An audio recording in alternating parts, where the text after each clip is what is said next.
Hello అండి. ఈరోజైతే ఇడ్లీకి నానబోస్తున్నా. ఇడ్లీకి ఎంత పోయాలో నాకు సరిగ్గా తెలీదు. ఎందుకంటే ఒకసారి గట్టిగా వస్తాయి, ఒక్కసారి మెత్తగా వస్తాయి, ఒక్కసారి మినపప్పు తగ్గట్టు ఉంటది, ఒకసారి ఇడ్లీ రవ్వ తగ్గట్టు ఉంటది కదా! అందుకని నేను ఇంతకి ఇడ్లీయే పెట్టను అసలకి. ఇప్పుడు అమ్మాయికి బాగలేదు. ఇంక తప్పదు బయట ఏడ కొనుక్కొస్తాం రూ. 40 అదేంది ఇడ్లీ రవ్వ తెచ్చేసుకొని మంచిగా 1 కిలో ఇడ్లీ రవ్వ తెచ్చుకున్నామంటే 4 రోజులు తినొచ్చు. అయితే ఈరోజైతే ఇడ్లీకైతే నానబోస్తున్నానండి. ఒక గ్లాస్ అయితే ఇదిగో మినపప్పు వేస్తున్నా. ఒక గ్లాసు మినపప్పుకి నేనైతే 2 గ్లాసులు అయితే రవ్వ వేద్దామని అయితే డిసైడ్ అయినా.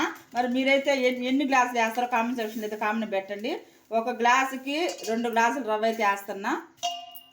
ఇంకా అంతకన్నా ఎక్కువ వేస్తే గట్టిగా వస్తాయని కొంచెం డౌట్గా ఉంది. ఇది కరెక్ట్గా 2 గ్లాసులే పోసిన అనమాట.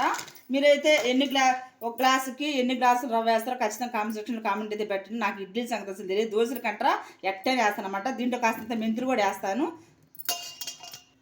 ఇడ్లీ పిండికి మినపప్పులో కాస్తంత మెంతులు కూడా వేస్తున్నానండి.